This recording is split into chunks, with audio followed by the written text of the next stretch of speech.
starting lineup of your favorite show. At producer, 5'11" from Blanchester, the Cow Killer, Casey McCollister. And comic engineer, standing at 4'8", the pride of the West Side, Elliot Rearing. And your host, weighing 150 pounds, soaking wet, from Hamilton, Ohio, Ace Fowler.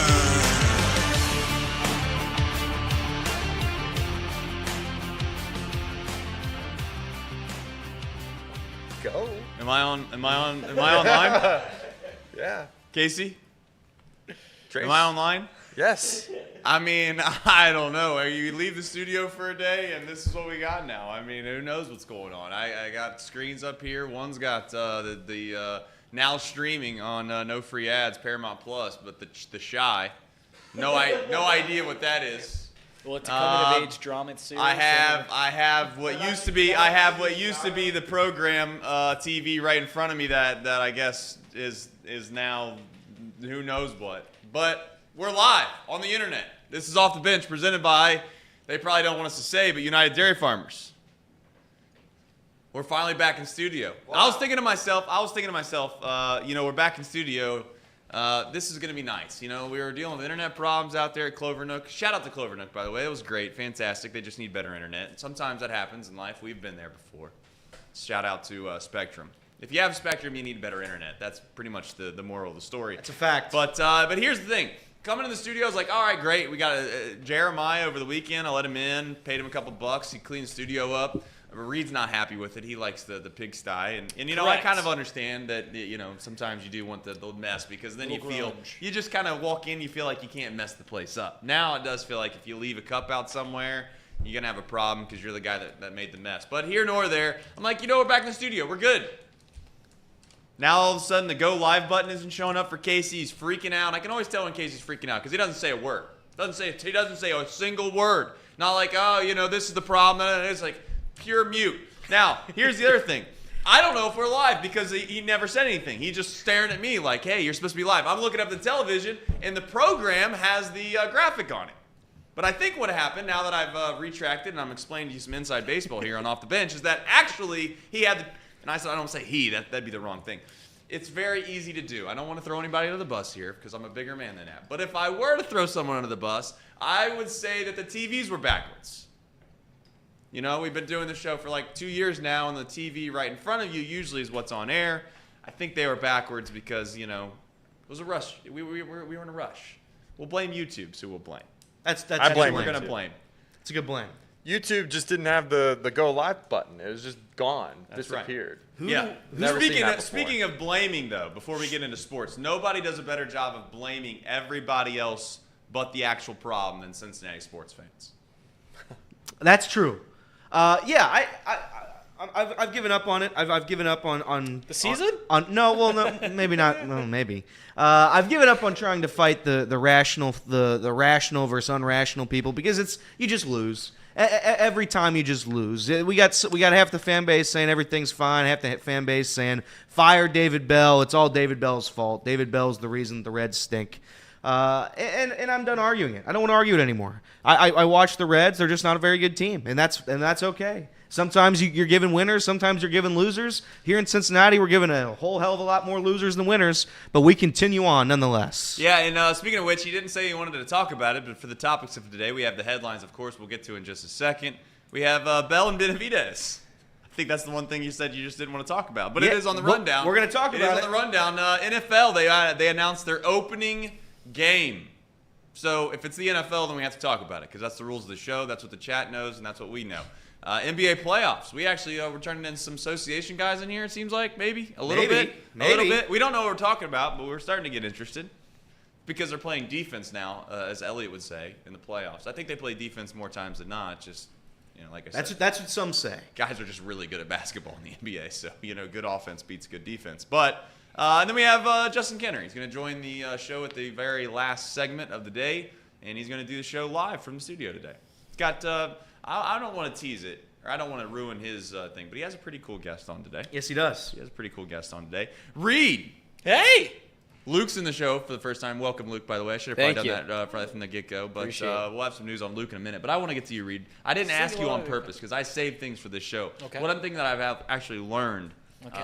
and I used to do this all the time. We used to come in here and argue before the show, and it's like, why don't we just shut up, save these things for the show? So I haven't asked you how your trip went on purpose.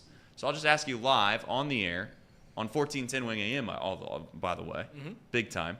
How was Red Rocks? It was absolutely magnificent. If you like music, if you like doing fun things, you should absolutely go to Red Rocks. I will tell you, everyone hyped up the altitude change before you got there. Right. They're like, oh, if you drink a couple beers, you're gonna be very hammered. Like you walk up hills, like it's crazy. Walking up Red Rocks, you literally walk up a mountain to get to where you're supposed to go. Completely winded. It was crazy, but it was absolutely magnificent 2 days out in Denver. Never been before. It's a great city. I do. I love Denver, and I also say the altitude definitely gets to you when you start to try to do anything like certainly physical assertion. But when you're walking up steps or something along the lines, you do feel it then. I will say though, 100%. I don't really notice it in the everyday, just kind of walking around though. To be fair, Right. Well, like I said, it was whenever I walked up hills, like upstairs, up a mountain, up a hill. Absolutely, you felt it. And then secondly, I felt it when once again. Drank a couple beers, and I was like, oh, my God, Right. like, this is absolutely getting to me because the oxygen's you're just not getting as much oxygen. They sell oxygen in Denver, which is crazy. do you They think sell that it. they don't sell as much? They probably don't sell as much alcohol in Denver because of that reason. No. Yeah, I think they sell other stuff there. Well, that's true. Which isn't a bad. Which is we won't go into that. Right. All right, Luke. Luke came into the studio last week and he did the Clovernook Open, which was fantastic, by the way. If you didn't get a chance, we uploaded the recorded version. Why? Because the other version, which wasn't bad, it just kind of cut out every now and again. Why? Because the internet wasn't ideal out there. But Luke did play-by-play, did a magnificent job. And the thing is he was standing here. He's like, guys, got anything you want to do? He's like, I was like, well, you want to come in here? And he's like, sure. He's like, when do you want me to start? I was like, come on Monday if you want. So, Luke, welcome to Off the Bench. Thank you. Used to be the old man's the deal here. Yeah, I guess. Now we're passing it down. It's like I guess a he's generational washed. show. Passing the On torch. off the bench. I think we saved the average age in this room a little bit. Yeah, we did. Out of here. Brought it way down. Way down. Yeah, now you're the oldest guy in the room by a mile, Trace. Right. By a mile. Yeah. No, over the weekend, I don't know how my age got brought up, but I was starting. Someone asked me how long it's been since I graduated high school, and that was a pretty sombering or sober moment there. I don't know. I You're guess coming up on 20 years here. Yeah, 20 years? You just don't count how many years it's been, I guess, ever. And then when someone actually reminds you, Oh, that's my how long goodness. it's My 10-year been. Boy, I'll reunions tell you what, this summer. that's not good. Yikes. 10-year for me this year. Yikes. Well, my dad did say one thing that I do remember, and every time it was a birthday or when people start complaining about their age, he said, well, I don't know about them, but it certainly seems to beat the alternative of not having birthdays. So Yeah, it's clever. some would say maybe that's not true either, though, to be fair. Well, speaking of birthdays. Wow. Yeah. Speaking of birthdays. Wow. Mr. Elliot Rearing turns 20. Let's clap it up for happy birthday, Elliot. birthday, Happy Elliot. birthday. Good job for having a birthday today, Elliot. Wow. Good job. Wow. Got anything to say? Huh? Got anything to say? You're not a birthday guy, are you? You're not a big birthday guy? I but could. I'm not going to try to rain on your parade, but I will admit, and I've admitted before on this show, I'm not much of a I just don't do holidays and festivities. In a much, world full of negativity and sadness, why not have a day where you're happy? Why not? Now see, I personally like to make every day happy. Yeah, that radiates off you every single morning. my love for this beautiful world is just brought inside the studio when I look at you. I mean, we have got 5 minutes left now, so I think it's too late for headlines. So let's just keep going. Well, here. Casey, will you do me a favor? Yeah. Will you pinch Elliot? He's got to grow an inch. It's a pinch to grow an inch. Just a little pinch. There it is. Happy birthday, Elliot. Thank you. Wow. Happy birthday, Elliot. Do you have any plans? No, not yet. We're gonna find out after the show what the plan is. Now I will say you split a birthday with Mother's Day. I did split that with my Mother's Day yesterday. So happy birthday to my mom. And when I say happy birthday, I mean just happy Mother's Day. Sure. So that's what my party usually is. My family party. It's a half birthday, half Mother's Day celebration, and it's always fun. We do it every year on the same exact day. But yeah, tonight I don't know. We might just go to a casino again. We'll just every night this week. It might just be casino night, casino week, casino night. Luke, you old enough to go to a casino? Or are you still young? Unfortunately, I'm not old enough. Unfortunately, not. How old are you now? I'm 19. Oh my God, you're 19 years old. I am. Oh my God, he's younger than you're farther away from high school. No, that wouldn't Not be quite. true. Almost. But you're not very good at math, Almost. so we'll let it go. Almost. Yeah, I'm Yeah. not very good at math. I'm not very good at math. I did. So we were at the Clovernook Open to keep the banter going. Yes. I think I could have won that. Of course you did. I think I could have won that. Were your eyes opened by it? Well, you didn't get to stay there very long. No. Well, I Shout out to you for coming back, though. Yeah. Listen, That was a big league play by you. I had a debate whether or not I was going to drive the 45 minutes back to help you guys out. As soon as I saw there was extra innings, overtime, playoff holes, as it were, in golf, I was going to come back and help. So I knew that's a brutal cleanup. And shout out to Tom. Your father helped us out big time cleaning up. He was driving Trace all around the golf course, cleaning up this stuff that we have. It made the cleanup a whole lot better. Did they call about the little wet spot? Well, yeah, they haven't said anything yet. Okay. So my assumption is that they've seen it by now, I would assume so. and I think we should be. I think we should be in the clear. So we'll finish this story out, and then we'll send it to break here on 1410. So for those that are wondering, Clovernook Open, Clovernook Country Club. Nice little country club. And we had our video board there, which weighs, everybody always like, how much does that thing weigh? A couple thousand pounds? Well, it weighs like 10,000 pounds. It's a lot of pounds. It is very heavy. And we had a truck that had to go pick that up, and it was very, very wet. I think that's being that's an understatement. There was a huge puddle. And when you're tired, it's getting dark, sometimes you decide to do things that you probably otherwise wouldn't have done if you had maybe a fresher mindset, is what we'll say. So we decided we were just going to drive this thing right through what was basically a swamp. Oh, it could have been You didn't disaster. back it out. You drove it We through. could have possibly not gotten out if it wasn't for the fact that I definitely knew what I was getting myself into, and I floored it before I got to the puddle. So we, boom, right through it, like a what do they say that? Like a hot knife through butter. Yeah, Readaroo, it could have been a disaster. It was dark too, so it was hard to see anything that was out there. And it was about, I want to say, 10 o'clock, and Trace is literally pulling this 10,000 pound video board through, I'm not kidding, a river.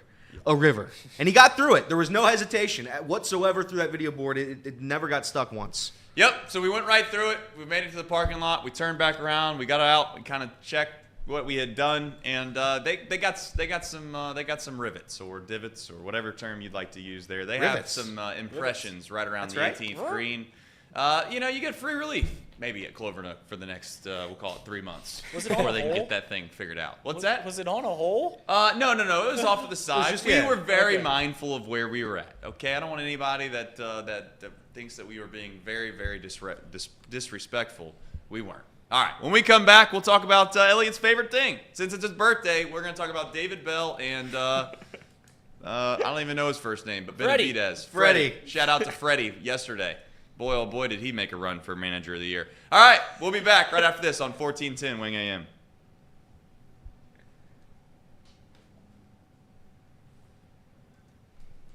All right, welcome back into Off the Bench, presented by United Dairy Farmers. Got some super chats for those on the radio that don't know what that is. It's a nice little fun little feature that we get from time to time where people send us money. And I don't know if you know, Elliot, but we got people sending you money. That's very kind of them. That's very Andrew Seiler says, give this to Elliot for his birthday. If the Reds win tonight, I'll give another 25. Oh. Also, is the season over? It's close. It's not close in terms of it's a long season, 162 games. But if we're going to be real for a second, the team can't catch pop flies. Like, if a ball's in the air, close your eyes and pray to the Lord that somebody finds it in their glove. Because it is difficult. Jake Fraley made an out. I think it was either in the ninth inning or it was the top of the extras where he was near the wall. And his eyes were closed. He went out and went like...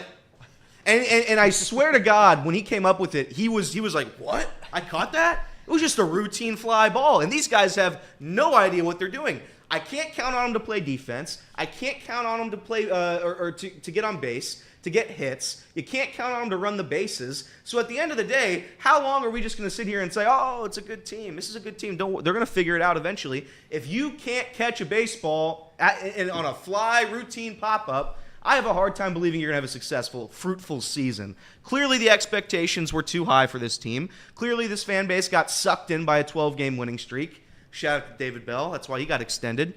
And now we sit here and it's like, what is this team? And I think Trey said it last week. He said it last night.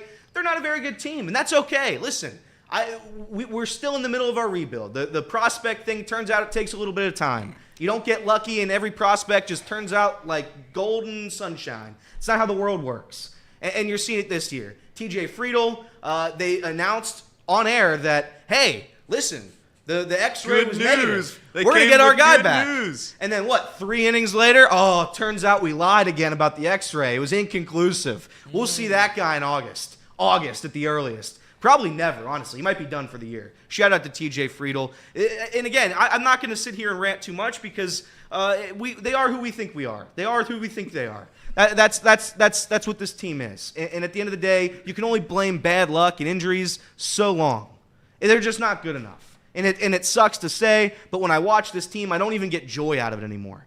When Candelario hit that double in the first inning, I knew that was the only source of offense we were going to have, unless, by God, somebody hit a miracle home run. And that miracle home run yesterday was Mike Ford. Shout out to Mike Ford. He has, I think, 2 hits as a Red.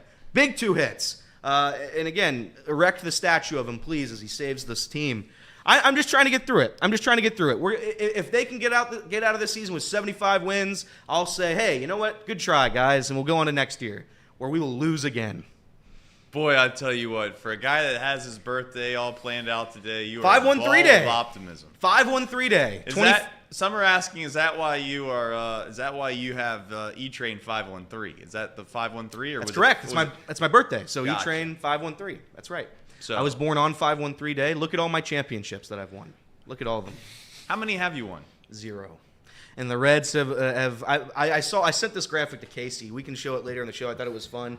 There was somebody on Twitter who compared every franchise in every major sport to each other in groups of 3. Based on winning percentage? The Reds were in the third last group. I believe. Over the last 10 years. Over the last 10 years. I believe we were at the Knicks, and I forget the other one. Casey was at the Knicks and the Bears. Here. So here it is for our chat. Right above the Brownies. That's tough. And the Pistons. How about the Bengals? Bengals at 15. That's not bad. Right in the middle. Not bad. Who's at number 7? I think there was Nobody. Oh, okay. Nobody was at 7. They didn't have that. For those that are listening on the radio, we just looked at a graphic that was pretty disgusting, which is basically that the Reds are just they're just not good. I don't know how to say it. I said it 1,000 times. I'll say it 1,000 more. When you watch this team play, you start to grimace in pain every time someone comes to the plate in a meaningful situation. Oh my God, you guys are down so bad. No, I mean, it's true. I mean, listen, outside of maybe 2 guys, I'm not very excited that this person's at the plate with the game on the line. I might need Nick Kirby, and I might ask him to do this. I'm going to have him record like some white noise for me at night. It's going to be okay. The Reds are going to be okay. Nick Kroll, get crawled. The prospects are going to work. I might just have him record that, and I can just listen to it on repeat every night before bed. Because that's the only way I'm going to get through this season. It is brutal. Did you see the pop-up they missed yesterday, Reed? I was listening to the game, so I did not see it. You did not see, I heard it. Yes. It was foul, Reed. It was disgusting. The team can't play defense. Santiago Espinal did make a good play, and we can get into the David Bell, Freddie Benavides thing because it's nonsense. So you genuinely are still on the side. Let's get into this really quick. Yeah, sure. Please. We'll go around the room and get everyone's thoughts on this. You still don't believe for a single second that really any of this falls on the manager? I think it falls on the manager, sure. But I also think that if you put any manager in David Bell's spot, you're going to get the same exact results. How could you say that when you don't watch a game yesterday? This is why I wanted to talk this. You watched that game yesterday. Yeah. And as much as David Bell gets criticized, if David Bell's managing that game yesterday, I think that they win that game. Really? Well, I think that, yes. Yeah, and would you have pulled Emilio Pagan? Well, I got a question for Benavides. Would you personally, and listen, I know Freddie's there's probably HIPAA violations. I won't get into it. But Yeah. basically, my wife has ran across Freddie Benavidez, and she said Freddie was a very, very, very nice guy. I'm sure they're all and I'm nice sure guys. they're all nice guys, and I'm not trying to take anything away from Freddie here. But I do have a baseball question for Freddie. When you have a guy that's standing in the on-deck circle that's 0 for 11 this season, and on top of that, I think he's basically, he's got like a 55 OPS plus, that is.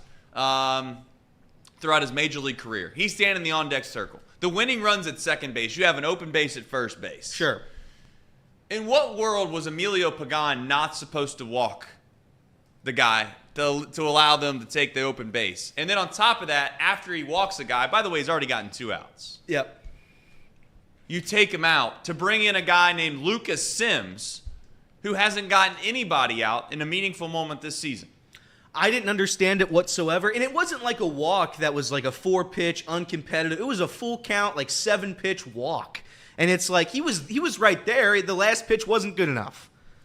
Well, why was he even and you're not going to pitching to him? Why? And again, Reed's fast enough on the trigger here to probably pull this up. I want to know the last 2 guys in the baseball game where he actually decided to pitch to, and I can't think of the guy's name off the top of my head, but he was a significantly better player than the guy that was in the on-deck circle. And maybe they wanted to, and I already know the answer, probably.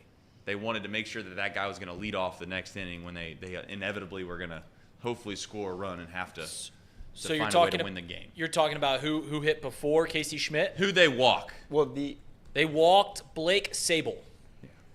And I'm sure that Blake Sable is a significantly better hitter than I don't want to call it bum. I've never heard of him. But It's Blake Sable. you're saying he's not. I mean, I don't really know if it's kind of apples to apples here. It's a guy who hadn't had a hit on the season, and whoever he just said that none of us had heard of. But I mean, maybe you could make the argument that Pull up there's a Blake Sable. Blake Fourth Sable down at in second his base? career has 329 at-bats. Yes. He has a career OPS of 707. He's a career 243 hitter. This season, in 20 at-bats, he's batting 368. Blake Sable, former Red, signed to like a contract and then was released about a day later. Shout out to Blake Sable. But yeah, I don't know. Maybe David Bell doesn't pull Emilio Pagan, because I surely wouldn't have in that situation. It didn't make a whole lot of sense to me, but to each their own. They lose the game. I just don't think if you bring in any other manager, especially mid-season, because that's who it's going to be. It's going to be Freddie Benavidez mid-season, who takes over for David Bell. Is that who you want? No, I'm not on the fire David Bell train personally, but I do think that there's got to be some semblance of it doesn't matter at all. Somewhere between he should be fired, the Reds are going to win the World Series if he gets fired, and it doesn't matter at all. We've got to be closer to the Reds win the World Series a little bit. I'm not saying all the way to anything, but it's how long does this go until maybe the fundamental practice of the way we go about business just doesn't compute. And I will say that maybe he just needs better players, and maybe that's what this all comes down to at the end of the day. Yeah, I'd argue half the roster is either hurt or on steroids, so it's difficult for David Bell to do his job when the roster you hoped and planned for is not the roster you have in front of you. You have Santiago Espinal, Stuart Fairchild, and Mike Ford as everyday players. One of them's hitting cleanup. So I have a hard time believing this is David Bell's fault. Saying that, I understand the slow starts. Every season he's had a slow start. I would say after the year, if they finish with 75 wins or so, yeah, you get rid of him. And that's not because I think he's doing a bad job or whatever. And it's because I think, to what you just said, I think you need a fresh start. You need somebody new. You need some new energy in there. It's unfortunate you just extended him after, again, I would argue that you probably shouldn't have been extended after a 12-game winning streak in a season where you didn't make the playoffs.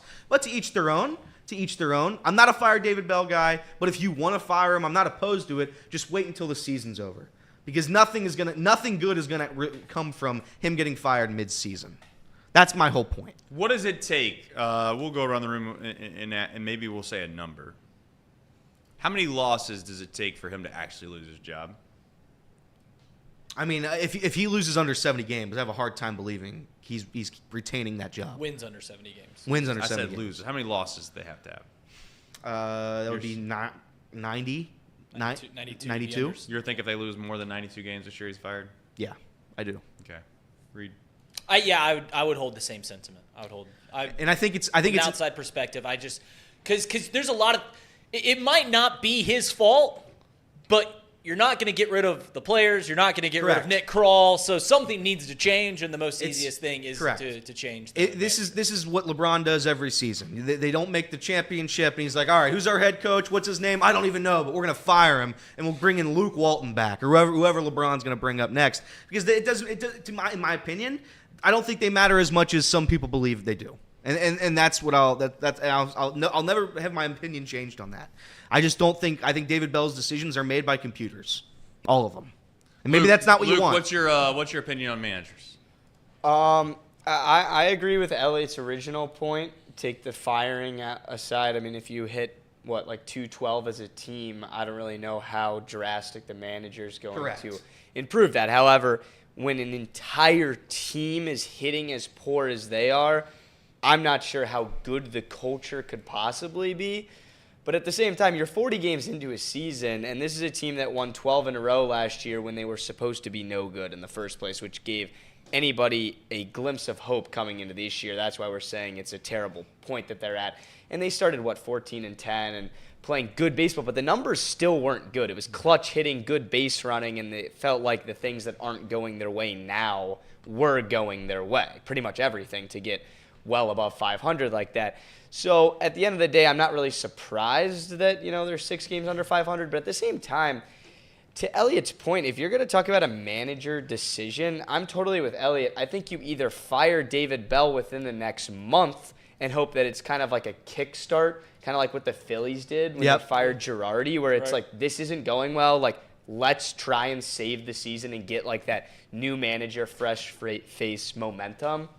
If you wait till, they're already well out of it, there's no culture, there's no reason to go to the games, and there's nothing to really turn on and watch, that's an irrelevant point of firing a manager midway through the season. So I would say either within the next month if they keep playing bad, or you stick it out and hope that something changes. Because this is a young team that could get hot. They're streaky. I agree with that. But I think ultimately the issue with them getting hot is going to come down to whether or not they're going to get some guys back, or the guys that they have there play over their head. Santiago Espinal is a guy that I never expected in a million years, and I know people are going to say he's an all-star. Maybe that, and I'm not trying to be disrespectful to all-stars by any stretch of the imagination, but some of that's like a token all-star game. When you're the best player on an absolutely horrific team, point is that weren't the Blue Jays pretty good that year? My point is, if you look at his numbers that year, it's not like this guy is a perennial like. If you want to convince yourself that Espinal is an all-star and that's what you want to hang your hat on, and you expect that to come back and he'll become a pretty good player, I just think you're going to be waiting a really, really long time. But when we come back on 1410 Wing AM, we will maybe round out the discussion on what it's going to actually take for this Reds team to become relevant again. And we'll maybe, discuss the NFL.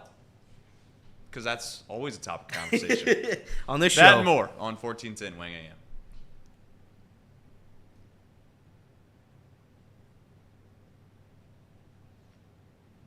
All right, we are back. Woo! Some are saying better than ever. I don't know if that's the case. I think it might be for you though, Elliot, because it's your birthday today. I don't know if anybody knows that. It is your birthday. Should I do that bit? I think I've already exhausted that bit with the radio thing. But what's that? What about the radio? Well, if I say, did you guys know I worked in radio? I did not know that. Well, I did. It's funny you should ask. I did work in radio. Right. But now we can start doing that with my birthday. We got 4 segments left here, so we can start doing it there too. Just to have my closing thoughts on the Reds. If David Bell were to get fired right now, and Freddie Benavides becomes your manager, I think you're going to have the same issue with this fan base, and half the fan base is going to want Freddie Benavides fired. And then when he gets fired and you bring up somebody else, then that guy, if he doesn't win enough games, he's fired. And it's just a never-ending circle. The only thing that changes is if you win. And if you win, you don't hear the manager's name, you don't give him any praise. He's just not on the fire chain. And that's where they are right now. And if I'm going to be honest, if there was a stretch you would fire a manager mid-season, this stretch is pretty much it. I'll say that. If I was to agree with Luke just then, and you're like, all right, what would it take for him to get fired right now? This whole stretch. losing 13 of 16, losing 10 of 11. This whole thing that's we got going on right here, where the team can't play routine baseball, fundamental baseball, that is where you would fire a manager. And that is the fire David Bell side. I'm arguing both here. Joe Girardi, to illustrate Luke's point, the Phillies were 22-29 when they fired Joe Girardi, and at the end of May that year, they go on and go 20 games over 500, win the NL pennant, whole 9 yards. So it worked out that year. Just to draw the comparison. I also don't remember a team in my lifetime where you face a left-handed pitcher and it's just over before it starts. I've never seen that before. And maybe it's the guys just don't know how to hit lefties, or the game has evolved to where lefties and lefties, they just can't intermingle at all on the baseball field. But Not according to Jake Fraley's pops. That was very funny. That is funny. That was very funny by Jake Fraley's dad on X.com. If you didn't see it, he was on the fire David Bell train too. And I don't hate it. If you know what, if Jake Fraley's dad gets David Bell fired, I'm more than okay with it. Jake Fraley has to be completely embarrassed by that, right? Like we can agree there.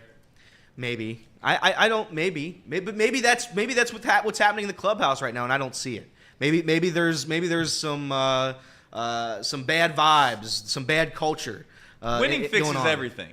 Correct. So last year, when they obviously were very competitive and they were finding ways to win games and they were right in the hunt all the way until the season's end, you inevitably are going to have the old look how great the culture is. It's the same with the Cincinnati Bengals. You hear how Zach Taylor has a great culture, and it's like, well, let's see how great that culture is if they win 3 or 4 games next season. I bet it's not all that great. So I don't really buy into the whole culture thing, quite frankly, as much as everyone else might. The players, more times or less, I would think would dictate what that culture looks like in a clubhouse. I do understand there's hard-nosed managers maybe that might be able to, but this is a new age, a new kind of way of thinking. The old rules, if you want to call it that, the unwritten rules of baseball are starting to go by the wayside. There's more and more entertainment that comes with the game. I just have a hard time believing that the manager more or less is going to have a huge influence over kind of the way in which guys are going to play. But I do think that they can have standards and expectations, and maybe that's what people would like to refer to as the culture. David Bell's not going to go anywhere, is my final thoughts on this. Correct. He's going to have to lose 95-plus games, which is a lot for them to fire him. And I just think that in their mind, he's like Zach Taylor this past season, where if the Bengals would have only won 3 games all year long, the excuse would have been, well, Joe Burrow's not available. I think that the excuse right now for David Bell from the front office standpoint, and certainly from maybe the ownership group, is going to be that this isn't the team, and we can all agree with that. Whether you think that this team should be playing better, we can argue that. But we can also admit that this team wasn't the team that coming into the season we were all excited about. If you would have stripped away Marte and you would have stripped away Matt McClain before the season started, and you took away TJ Friedel and you said he's not playing either, and hey, this is your spring training roster, go out and get them, guys. Not a single person in Cincinnati would have been excited about this season. And single person's probably being tough because there's some diehards out there. But my point is that this isn't the roster that we once thought it was. Now, you could also admit that the type of style of baseball that we've watched over the last 2 weeks is not the style of baseball that you would like to think that any Major League Baseball team in the entire history of the league would look like. No. So there needs to be some accountability here. You can't just play, woe is me that our players are hurt, and then continue to look this bad.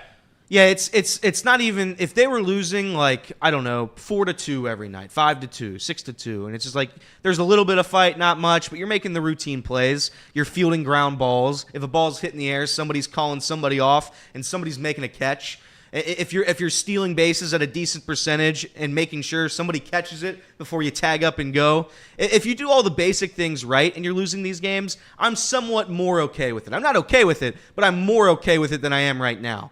This is a joke. It's a clown show when I watch this team. And I say that with all due respect. They don't make routine plays. I know you want to laugh, and people say I'm too negative about this. They don't play defense. We knew their defense was bad coming but into the year. It's only illustrated because you're not scoring runs. It's true. That's true. And again, you know my stances on defense. I won't reiterate that now. But I'm just saying they don't make routine plays. They don't. They're incapable of it. We knew that going into the year. I We knew knew that this defense was going to be terrible. I knew they were going to be a bad defense. I didn't think they'd be like a third grade travel ball team. I didn't know they'd be that. I didn't know they'd be incapable to play the sport. And that's what they are right now. I'm going to ask you guys this. I'll ask the Reds fans. I'll ask Luke and Trace and Casey. Is there a light out of this tunnel? Because I'm trying my damnedest to look. I'm closing my eyes, and when I go to bed at night, I'm thinking, can we be hoisting up that piece of metal that Rob Manfred's talking about? Can we be hoisting up the World Series trophy? Obviously, no to that question. But can they make the playoffs? Can they stay competitive? And right now, if they're going to keep playing like they do on defense and on the base paths, and they can't get hit still, I'm going to say no. I'm going to say there's no light at the end of this tunnel. Trace, you got any lights at the end of your tunnel? No, I don't have lights. I don't. I look at this team and I think to myself, there's a few players that I like, but the vast majority of them, maybe some of them were lightning in a bottle. Some of them were, winning is contagious and so is losing. And right now we're finding out, we've seen both sides of it for this club. Yeah. And I think that, and I'm hopeful that Matt McClain, when he comes back, he can stay healthy. But the more and more I think about it, I love Elly De La Cruz. He's the best player on the Reds in my opinion. But I think the linchpin last year and the foundational piece as to why the Reds were kind of a really good ball club is because of the consistency that Matt McClain brought on an everyday basis.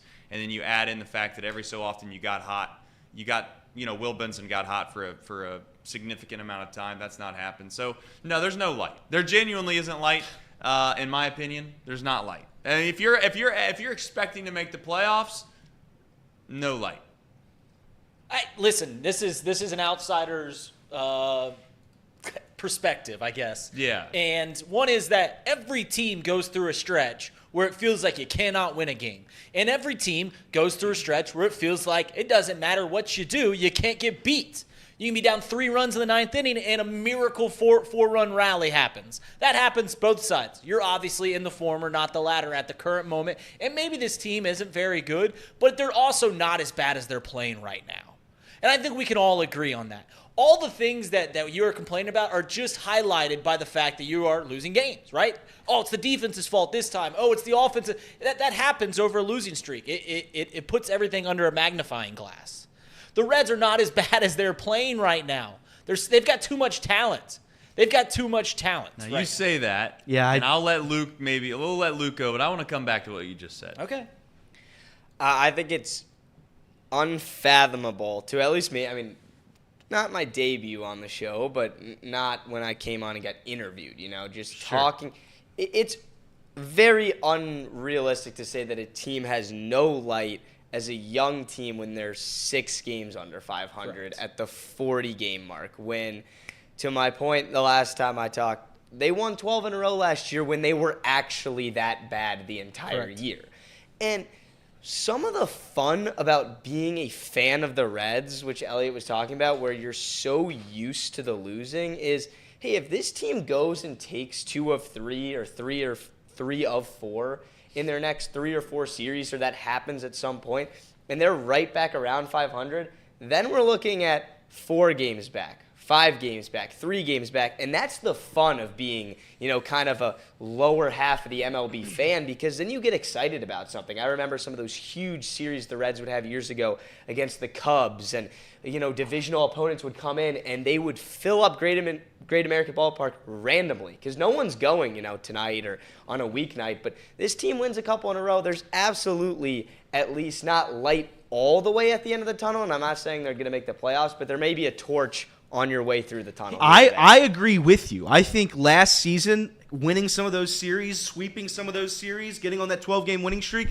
How many times we can talk about this 12-game winning streak? I'll tell you what, it's like you want to sit here and make fun of me last year about how that wasn't the most meaningful things. Us Reds fans, we can be talking about that 12-game winning streak 12 years from now. Well, that's my take is you take out 2 weeks in June. How good were the Reds last year? But that's a hater's take, so I'll keep it in my holsters for a later date. I'll keep that in the holsters. When they write the movie about that 12-game winning streak and Scotty H comes to the plate and he hits that walk-off, you're going to feel real stupid. My point real quick before he makes his point. My point is that we were excited about that because we had the lowest expectations of all time last year. The difference is we saw it, we wanted it, we thought it was going to happen again, and you can't catch lightning in a bottle twice. It doesn't work. The team isn't as good as what perceived to be last year. Are they?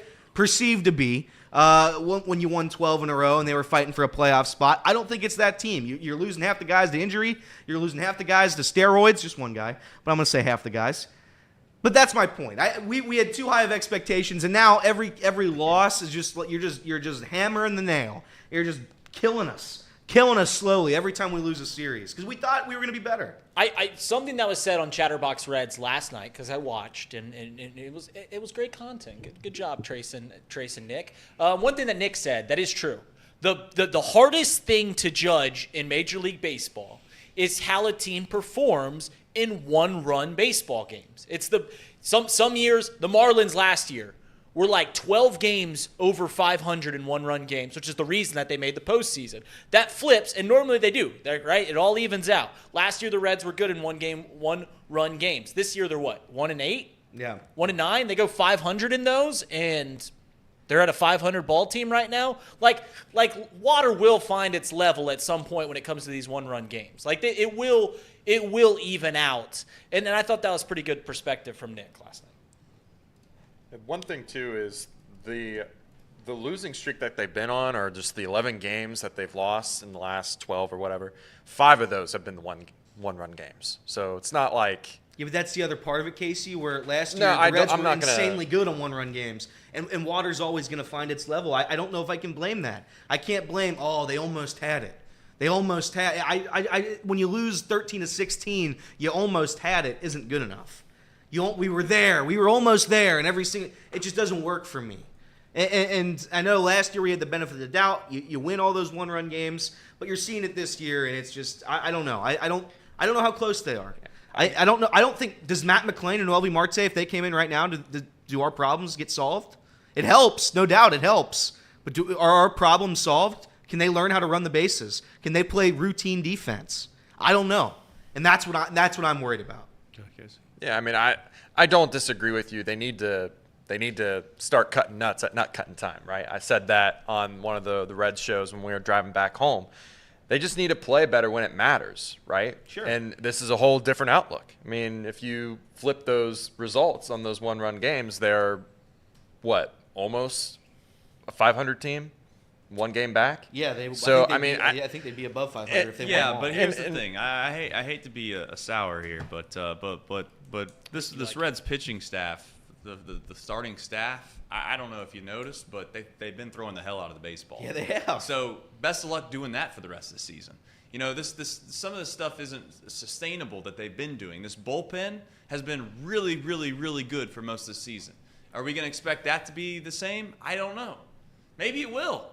But this isn't the same team this is not the same team that they had towards the end of last season. And I would say this, before Matt McClain, for all those that want to sit here and act like, one player doesn't matter, or 2 players, I'll say that this is my point.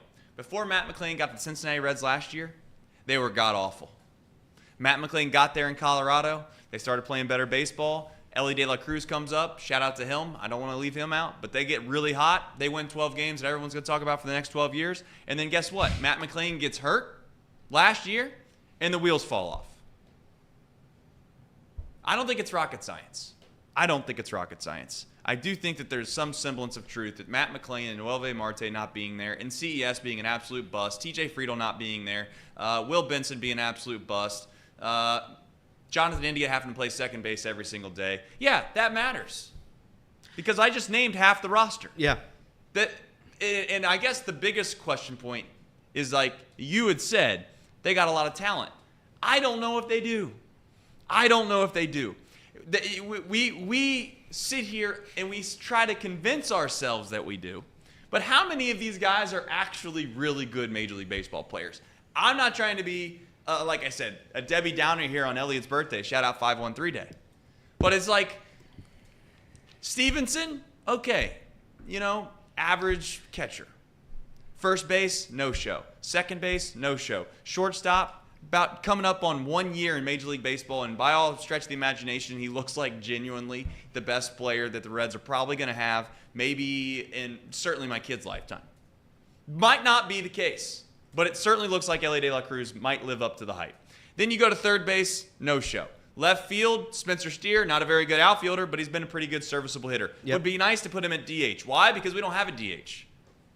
Center fielder, haven't had a center fielder all year. And then you go to right field, and we're supposed to have a platoon of Stuart Fairchild and Jake Fraley, but since Jake Fraley's not available and we have to stick in Stuart Fairchild out there, then that becomes a average to below average position. So we just named all 9 positions, and we can convince ourselves that, I don't know, we like 2 of them. Not a very good recipe for success. And I'm not suggesting for a single second that this can't get better. But again, to sit here and think to ourselves that this is going to turn itself around before the end of the year, I maybe I'm being super pessimistic, but it looks bleak to me. It looks like there's what Luke has been asking for. There is no light. There is no light. I don't know if there's a light, but if I have to take one positive away from this season. Starting pitching looks pretty good. Going forward, I think that's going to be a strength of the Cincinnati Reds. B, Elliot De La Cruz. Elliot De La Cruz is the guy that everybody thought he would be. There was some overreaction, I think, to the first 1 game of the season, where everybody thought maybe Ellie maybe not be. He's not good enough defensively. And shout out to me, I was on that train too. But Ellie has proven himself. He shows up every single night, every single day. He plays as hard as he can. And if I'm going to be completely honest, he's the only guy I feel somewhat confident right now at the plate. He's the only guy I feel. Jake Fraley against the righty as well. Yeah. And that's it. Yesterday, a perfect example of microcosm of how this Reds run has been is Jonathan India gets 3 hits yesterday. He gets 3 hits. One of the top performers of the game. And when it matters the most, you have second and third with less than 2 outs, you strike out. And that's kind of the way it's been. They just can't find a way to get the big hit. All right, when we come back, we'll talk NFL, maybe some NBA. Who knows? Maybe what we're going to do later this week. I have no idea. But and my headlines. We'll find out. We haven't gotten to my headlines yet. That's right. We'll do headlines. Why not? We'll do headlines when we come back. This is Off the Bench, presented by United Dairy Farmers. Thank you for listening on Wing AM.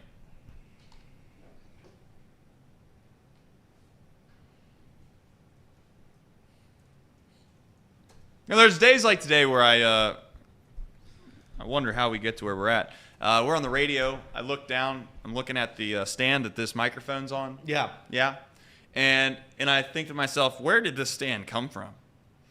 Well, I'll tell you where it came from. We didn't steal it, but I think it came from like a random high school that we accidentally packed up. So here we are on the radio, probably. Which high school do we think it was? If I had to guess, I know exactly the high school it came from. is it? Is it marked at the bottom? I was going to say Lakota East. No, it's actually Hamilton. Oh. It's actually Hamilton. It was their PA announcer microphone.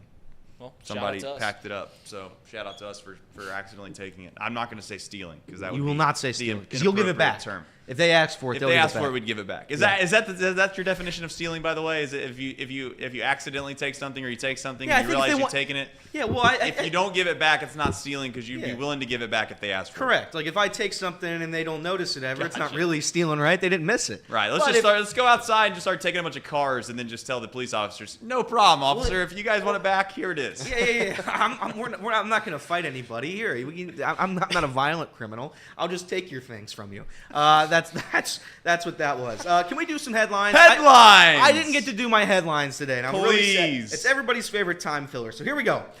We start with the Reds, and again, we already talked about it. The Reds have not won a series in 3 weeks. They lost yesterday. For those who didn't watch, they lost 6-5 in extra innings. Frankie Montas, he had a no-hitter heading into the 5th inning, and then he got shelled. 7 hits, 4 earned runs. I think every ball that was hit off him was hit at 99+ miles an hour. Shout out to Frankie. Jonathan India, Trace mentioned it, 3 for 5. Candelario, a guy that everybody slandered to the moon, but good news is he's playing a little bit better. Is he playing like an all-star? No, but what's the bar really? What's the bar to be a Cincinnati Red? Just show up a little bit. That's Candelario. He shows up every once in a while. Espinal, he had a pair of hits. We slandered him too. Mike Ford hit the home run. The Reds have now lost 10 of 11, 13 of 16. They're back at it tonight though, Trace. 9:40 p.m. start time for you, baby. Graham Ashcraft on the bump. Going up against Jordan Montgomery. That's a loss. We'll see you there. Around the league, the Mets, they trailed 3-2 in the bottom of the 9th. Last night, Brandon Nimmo.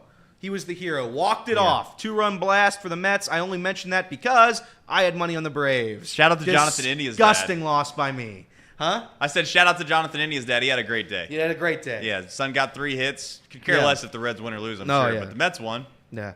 Mariners won 8-4 over the Athletics. I don't know. I'm not going to pick on this broadcaster for the Athletics. I'm not going to run the clip because I don't want to be mean.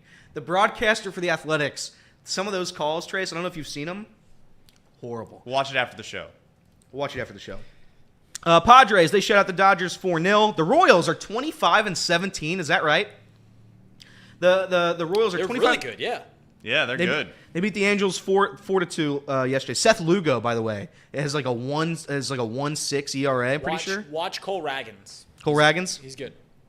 The Rockies had not swept a team since May of last season. They entered this weekend with the worst record in baseball, but they finish off the sweep of the defending champion Rangers. Won 3-1 yesterday. Guardians, they shut out the White Sox 7-0. Shout out to the Guardians. They've got 12 wins on the year. Good for them. The Cardinals, they won 4-3 to avoid a 4-game sweep by the Brewers. Astros win 9-3 over the Tigers. Marlins walk off the Phillies on a base hit. Nick Castellanos did a home run. Everybody slanders him. You said he had the third worst WAR in baseball, right? It's been terrible. He's Nick hot Castellanos? right now. He's hot? Yeah. All right, he's hot. Yankees, they beat the Rays 10-6. Twins win 5-1 over the Blue Jays. Diamondbacks, they won 9-2 over the Orioles yesterday to avoid the sweep. And the Red Sox beat the Nationals 3-2. I guess the Cubs won too. The Cubs won the series against Pittsburgh. They won 5-4. Shout out to Skeens. Skeens came up and he now has the 6 fastest pitches in baseball this season. Shout out to Adbert Alzolay. He just keeps giving up those home runs. Just keeps giving them up. There we go, baby. NL Central standings. If you're unaware of this, Brewers lead the division by half a game. They're 24-16. Cubs are, as I just mentioned, a half game back at 24-17. Pirates, they've jumped the Reds and the Cardinals. They're 6.5 back. Reds are 7 games back, 6 games under 500. And the Cardinals, shout out to them. They don't matter. NBA news. The Celtics, they lead their series 2-1 after beating the Cavs 106-93. Tatum scored 33 points. I think it was like the first time he showed up this postseason. Maybe the second time he scored over 30 points. And Jaylen Brown wasn't far behind him, dropping 28 points. Mavericks, they took a 2-1 lead in their series on Saturday, winning 105-101 on the back of P.J. Washington. P.J. Washington, he led the Mavs scorers with 27. Pacers, they won by 32 points yesterday. 32 points over the New York Knicks. To even up their series at 2 apiece, 121-89 that final. Halliburton led the way for Indy with 20 points. Jalen Brunson struggled from the field, 6 of 17 and 0 for 5 from beyond the arc. The Nuggets, they evened up their series with the Timberwolves. They won 115-107 last night. Both teams are now 0-2 at home.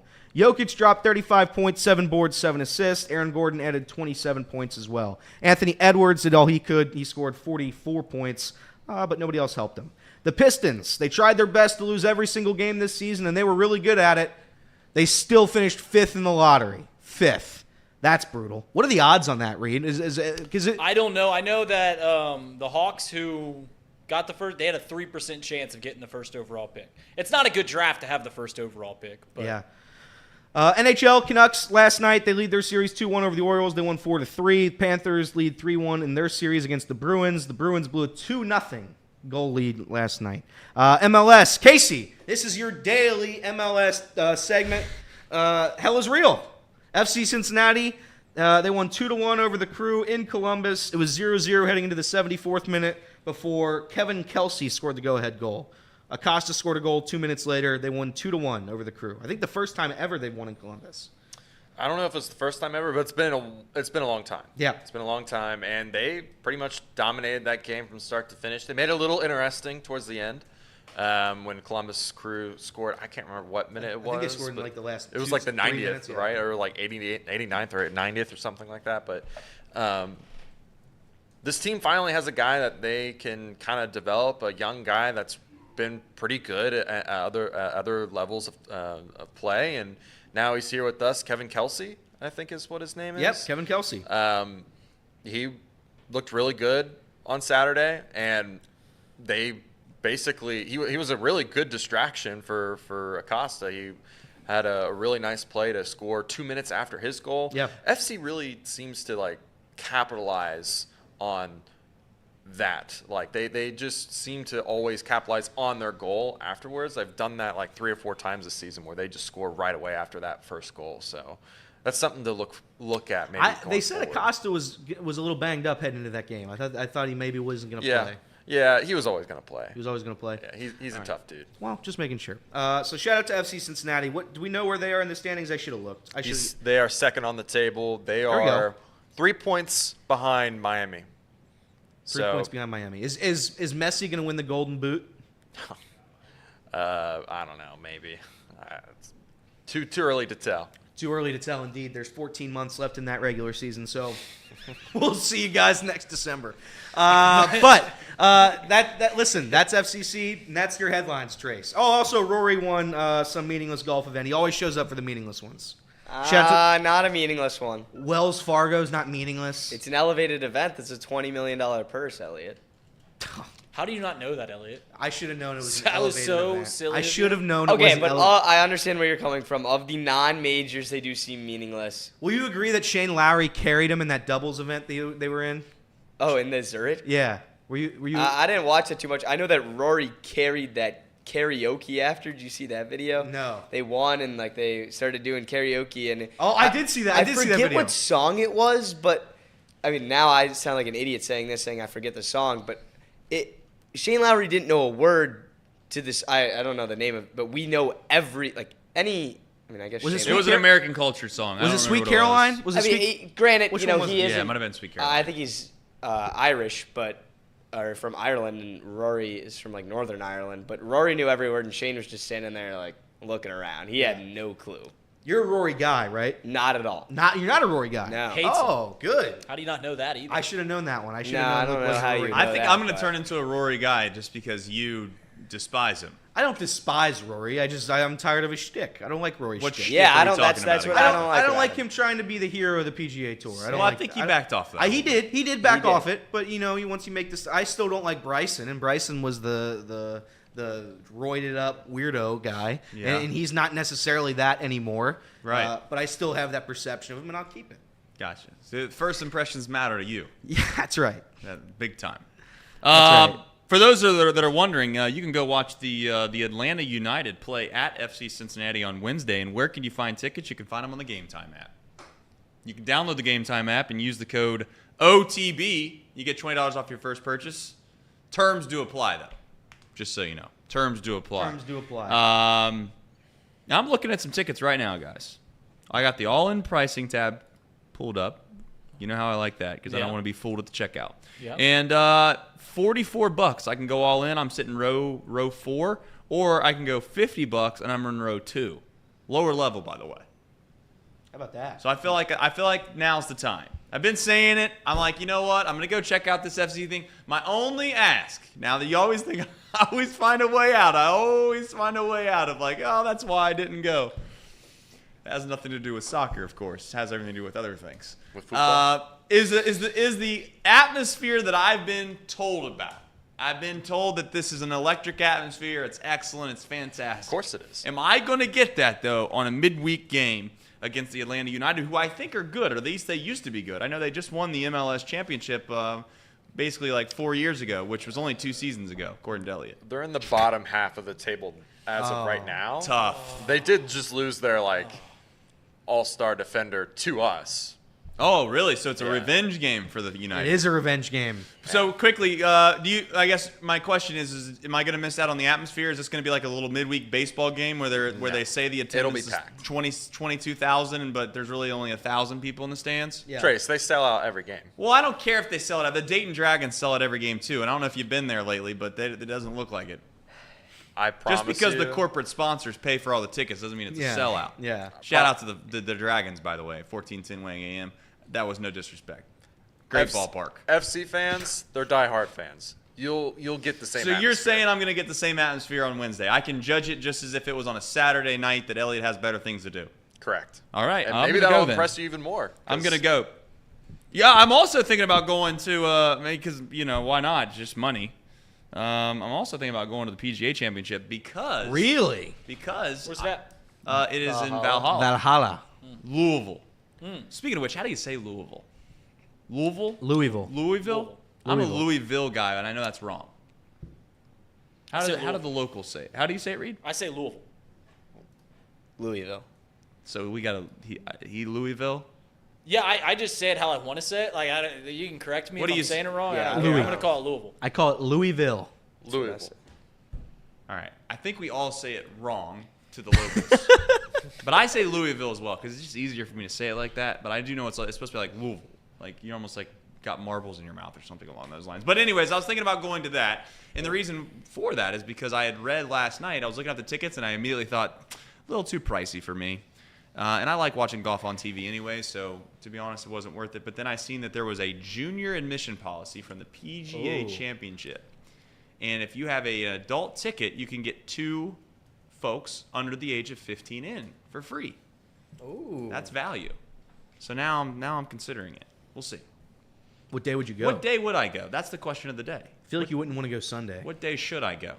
I feel like you would want to go Friday or Saturday. I agree. Friday, I think Friday's the day. What day Friday, the only reason Friday is because of the cut. I would like to make sure that I get to see some guys that might get cut. Tiger. Like Tiger. You think Tiger's getting cut? Probably. Well, I mean, Come I'm on. just saying. Come on. He'll make the cut, guys. What makes you so confident? I'm not confident. I got to believe in it, though. Well, it's not so much that I don't think he's going to make the cut as much as I just know for a fact that he will be there on Friday, and I don't know for a fact he'll be there Saturday. And I don't really want to go Sunday because Sunday seems like the day in which you won't be able to keep up with it at the course, but you can sit at your couch and watch it all. But you might go Sunday. I was thinking about it, but I mean, I have a huge self-argument on do you want – because as a huge sports fan, I find it wrong to say I wouldn't want to go to a final round of a major at a golf course like that. But at the same time, a sport like golf, I mean, it's really hard to watch because you can go stand next to the tee box and you're going to see that thing go by at 150 miles per hour, and then it lands right in the fairway. Then you walk up to it, and there's already a group of people that are 18 rows back. So a guy like me, generously 5'9", I'm also not helped out anymore. I mean, what am I doing for myself going on my tippy toes to watch Rory McIlroy hit a shot where I don't know how close it is because all these courses have bunkers around every green and whatever, compared to sitting on my couch and I get the blimp footage of the ball like perfectly landing. So that's my argument. I think it would probably be more fun to go to a golf tournament like that on a Thursday, Friday, Saturday. If you are a real golf fan, it's probably best to watch it on Sunday. Yeah, at your house. The only way I was at the Ryder Cup when it was in Chicago. You went to a Ryder Cup? I did. This is breaking news. I was at the Ryder Cup when they were in Chicago for the collapse, the American collapse. Oh. And what you do would be at that one. What you do what you do at these events, at these golf events, at least that's what I do. You pick a spot. You have to pick a spot and you stay there the whole time. You don't walk down with the ball, you just stay in your spot. We had a spot, we had the approach shot on I think 14, maybe it was. And that's where we just stood the entire day. So we sat in the grass. Ian Poulter came over, shook our hands. That was really cool. Some days are better than, or some holes are better than others too. The par threes are fun. Yeah. But from a enormous golf fan's perspective, I'd rather see everybody on TV because guys go low and they come out of nowhere. And if you stood on 14, you'd only see them once, and you're looking at your phone for what's going on at an event that you are at, which is kind of weird to me. Yeah. Chat poll question of the day: should Luke attend the Sunday's major? I'm also working all weekend, so it's kind of a quick turnaround. Yeah. I'm gonna go out on a limb and say that you should go. Should? You should. I was thinking about it a little bit because me and you are on the same page with this. I do think that it would be less enjoyable per se in regards to maybe the watchability, but I also think how many chances are you going to have? Right. Maybe a lot, but how many chances are you going to have to be able to go to something that's close where you don't really have to have a hotel? It's not this huge. There's not like a ton of accommodations you got to come across. And then on top of that, you know what? You could watch the next 50 PGA championships from your couch. So, yeah, I would go. And that's kind of the way I'm convincing myself is because I don't have to get a hotel. I can drive down there. I can drive back. That's worth an extra of whatever, call it $150 in and of itself. So, yeah, as I'm talking through this, I'm slowly convincing ourselves to go. And if you're going to go, use the Game Time app. Use code OTB. You get $20 off your first purchase. Terms do apply. And thank you, as always, to our friends at Game Time. When we come back, we'll talk about the NFL opening slate of games. And by opening slate, I mean the opening game. Where else would they turn other than Taylor Swift?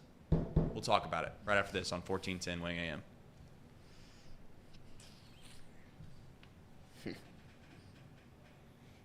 All right. We're on the internet now. Yeah, we got to go through this quick because we. took Well, 15 I minutes mean, we'll earlier. do it as quick as we need to do it. Yeah.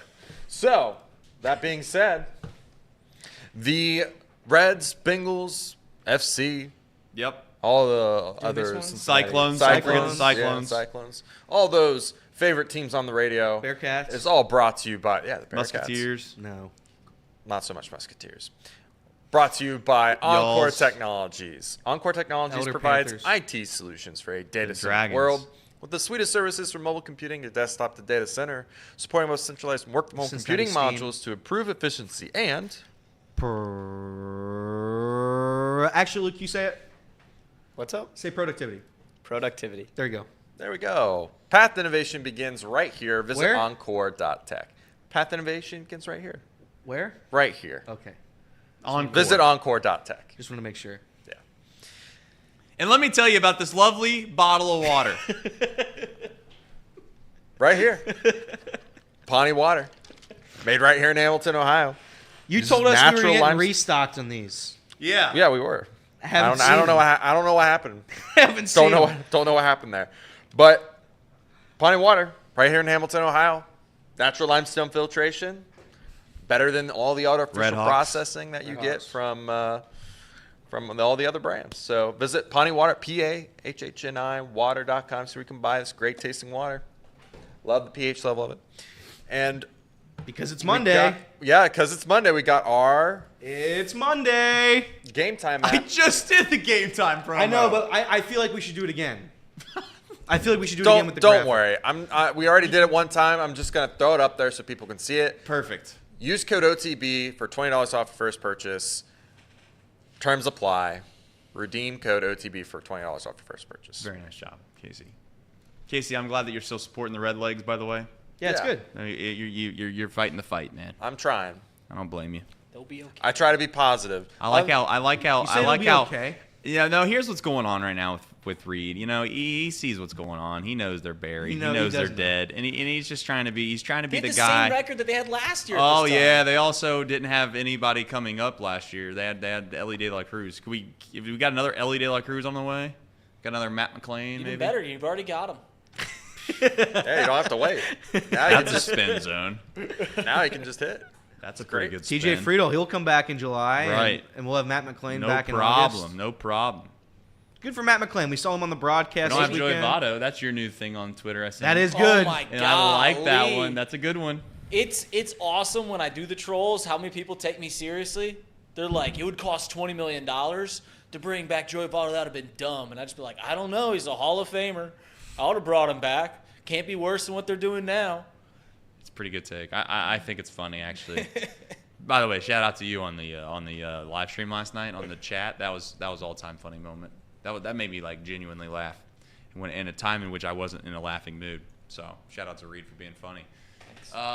Who'd you see at Red Rocks? The Turnpike Troubadours and the Red Clay Strays. Red Clay Strays have a really popular song right now. Okay. Fun fact, they both played at River's Edge in the last 5 years. Who did you actually go to see? Turnpike Troubadours. Troubadours. Yeah, they're good. They're really, really good. What time do we have to be back on the radio? We should probably get back to it here soon. We got 2 more segments. Casey's just bossing everybody around today. I will You say got- that- you We got got how 5 many more minutes. You got segments? Two. Thank You got 5 minutes My if brain you can't want. keep up with all that. 5-10 minutes if you want. No, we're good. We'll do it. We are, for those that are wondering on the internet right now, Kenner will be coming in the studio immediately after our show, and he does have a special guest. He's going to come in for the last segment of this show as well, so he'll tell you all that he's going to have a discussion about here on, I guess it'll be Kenner and Kev, just going to be at noon here at Chatterbox, which we do have some plans here soon. Hopefully by the end of this week, we'll have an announcement in regards to kind of programming moving forward. And, yeah, hopefully you'll be happy with the news. All right, let's get back to the radio. We'll talk about Taylor Swift, right? That's good. That's what America wants.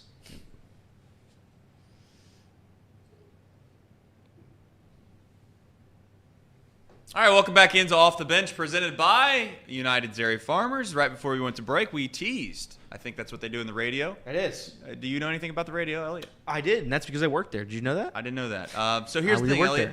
I did a tease right before a break, and we talked about what the NFL has decided, you know what, let's use Taylor Swift while we got her. Let's use her while we got her. Now, I do understand that some people are going to point to the fact that last year they used the Kansas City Chiefs and they won the Super Bowl, and maybe that's the reason. I'm going to stand on the bandwagon that it's all really about Taylor. So, yeah, for about 5 years now, though, the Super Bowl champ host opening kickoff. No, you don't need to use that as frame of reference. Okay. All right, fair enough. All right, so they made an announcement opening night is in Thursday night. Are you excited about the idea that it's actually a good game, or would you rather actually see good games later in the year? Yeah, what's funny is last year we thought that the game wasn't going to be good because it was the Lions. Yeah. And it turned out the Lions were pretty stinking good. So right. In hindsight, it looks like a really good. This game looks like it's going to be fantastic as well. Yeah, it's the two best teams from the AFC a year ago. That's great.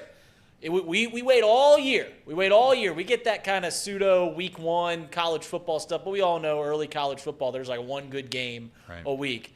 It's good to get it kicked off at Arrowhead. Two best teams in the AFC perceived from the year ago. Going at it. Yeah, it's going to be fantastic. I'm excited. You bring up a good point. Not that we're going to jump topic here, but you bring up a good point about scheduling. College football, I'm hoping that the regular season now will have much more high marquee games because there's more of these super leagues. Could be wrong, maybe not, but I think the fact that you have some of these leagues like the SEC obviously having a couple blue bloods coming into it, right. And you have the Big Ten actually having some pretty sizable names as well adding to it. You'd like to think every week, hopefully moving forward in college football, there would be some marquee games, but you're right. Because you don't need to go 12-0 anymore to get right. into college football playoff. I mean, you can't lose 3 games probably, but 2 games could probably get you in if you have good enough wins. But yeah, hopefully that's the case. I will say that we were Bengals fans thought we had a shot to be on the opening kickoff because there was, if you looked at the Chiefs' schedule, there was really 3 games that they could have done, and one was the Ravens, one was the Bengals, and then one was the Texans. And I thought it was going to be the Texans. I didn't think that they would put the Chiefs Ravens on the opening kickoff because that game will get great ratings whenever. Correct. It'll get great ratings whenever. But I thought the Bengals had a shot, but we'll probably be at home. I don't know. We'll go around the room here. Do you like when your favorite team plays on a marquee game like a Monday Night Football, Thursday night, or would you rather, or even Sunday night? Would you rather them play like kind of like your 1 o'clock on a Sunday type situation? I love when they play Sunday Night Football. I love it when they play Thursday and Monday night, but I feel like a lost puppy on Sunday because my brain is so warped around doing this, just hanging out on Sunday, watching football, watching the Bengals, that when they don't play on Sunday, I legitimately feel like a lost puppy that just has no way to get home. Like I have no idea where I'm going. So it sounds like you're on the bandwagon of if you prefer it, you'd rather them just play on Sunday. I would rather them play on Sunday than Thursday night, yes. But it's a nice little treat. It's a nice little treat when they play on Thursday Night Football. Luke? I kind of get euphoric just thinking about the idea of football, but I would take it wherever I can get it when it comes to the Bengals or anybody playing in one of those time slots. I do think I like when they do play on prime time because it's cool, especially when it's at home in Cincinnati. I feel like when we've been on prime time, whether it was the whiteout or just some unbelievable atmospheres, that the primetime slots have been great that we got. The Sunday Night Football, outside of obviously that a couple of years ago with the Bills on Monday night, but it's good for the city. I think it's really cool to put on a show like that, especially when you can go to it. But on Sundays when the Bengals don't play, like Reed said, it's kind of weird, especially if they have lost on Thursday Night Football. I think that's the worst situation because then you're just like, it's a negative Sunday because all you're doing is trying to root for the other teams in the division to lose. And it's not really as fun as and exciting as like, hey, the Bengals are up a touchdown, the Steelers are down 2, the Ravens are in a tight game. Like there's so much going on, and then when they don't play, it's like there's nothing going on. So have we lost other than we lost Thursday Night Football this year when we played the Ravens? Yeah. Which I think we were all just down in the dumps because Joe Burrow was out. So we're just like, what's the season matter anymore? But I think we've been pretty good on Thursday nights recently. I think we have. I think we've been too. I don't like playing on Thursday nights. Because if you lose the Thursday night game, your weekend's ruined. it's ruined. Your team loses. There's no chance for redemption on Sunday. So unless you're like me and you have like 1,000 bets in, you just have no reason to watch, and that's sad. Monday night's the best night. I do like Monday night. I think Sunday's the best. I I think playing Sunday's the best. I think Sunday's a good day too. Obviously, We're talking about Sunday night or just Sunday? Sunday night. I think Sunday night. What football. about prime time? Yeah. I've Casey, been waiting all day for you Sunday have a prime night. time preference? Yeah, I think it'd be Sunday night, to be honest with you. The Monday thing is how I feel about Elliott's take on it ruins your weekend, but it ruins my week. Because we come in here and we're like fresh off a loss, and it's just like, Yeah, but you're closer to your next game. You're only 6 days away from your next but, game. But being in here, having to talk about that loss for like the rest of the week, I don't know. Maybe it's not as bad, but I love it. I like Thursday. I don't really night like games. Sunday night. Of all the ones, I don't like Sunday night. Really? Yeah, I don't know. I just don't. I do like the broadcast back in the day, at least. I thought the aesthetics of it looked great, but I just don't like the idea of a game coming on at like. I'm gonna sound like an old man now, but like them games would start like 8:30, something like that. Well, you'll watch that whole Reds game 8:20? tonight. Yeah. Well, Luke, that's because some are saying I have to. But Do you think? yeah. Do we Don't think? remind me. Thanks, Luke. If you didn't host Chatterbox Reds, would you watch tonight's game from start to finish? Am I allowed to say? Yeah. There's zero chance. I'd wake up in the morning. I would check the box score. If it looked interesting, I'd watch the highlights. Yeah. Because at some point it's 162, right? Yeah. Like you gotta be somewhat rational on what the priorities are. Sleep's actually kind of an important thing. It is very I don't know important. if you know, but Very if you- important. If you don't get sleep, you become. I'm not a very good person. Speaking of not having sleep, we did the event at Clovernook. Oh, yeah. We'll share a little inside baseball and Trace sometimes. Yeah. So we go to Clovernook. I got up at like 5:30 that day or whatever it was, 5:30 in the morning. It was an early call. Yeah, we get out to Clovernook, figure out the internet situation. But you know what? Like that really still didn't irritate me like significantly. It was a little bit of a bump in the road, but so what? So then we do the broadcast. It goes relatively well. It's great, and we pack up. We're heading home. Got to drive to Trenton to put the stuff away. So it's like complete. Yeah, it was just a long time. So I finally get home, right? And I'm like super excited to be home. I'm like, yeah, all right. So I'm gonna watch the Reds. Now I gotta watch the Reds. I gotta do a post game show. But you know what? Like at least my night's over. Yeah. I sit down on the couch upstairs, and I can't find the remote. Oh no. And I'm looking for the remote for like 5, maybe I get to the 5, 6, 7 minute mark, and I'm just like, this is like the 20th time that I can't find the remote at my house. Like I just want to sit down on my couch after a long day and watch the Reds. So I'm like, no, listen. I'm like, you know what? I'm not fighting this fight. I'm not digging through the couch cushions to figure out where my kids left it. I'm just gonna go downstairs because I know that Yeah. I can find the remote down there. I go down there, the remote's gone. Now I'm left with no options but to sit there and watch this game on my phone because I can't go upstairs. My whole family's asleep, and I'm like, okay, what do I do? I literally throw a temper tantrum, and when I say temper tantrum, I'm like a 4-year-old, 3-year-old kid not getting what they want at a Walt Disney Park or something. Like legitimately just throwing stuff around, throwing cushions, throwing pillows, screaming. I was so mad. Did you find I was it? So mad. Did you find him? No.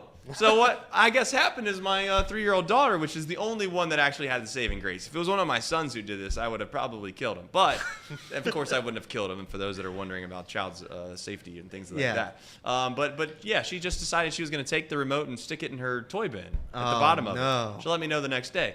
But that didn't. Despite that, I did get on Amazon free ad, and I ordered 2 new remotes for both televisions, and I found a key finder. So when I get home today, I'm gonna gaff tape all of this key finder stuff to these remotes, and then it's just gonna be obnoxious, and I'm just gonna say from now on that's my Trace's Personal remote. You know my why she did Trace is that? tired of losing the remote. She did that for you. She did that for safekeeping. She knew where it was. She knew exactly where to get it. That's what it just was. for you. Yeah, well, I mean, maybe she was doing it actually to make sure that I didn't have to actually watch the game.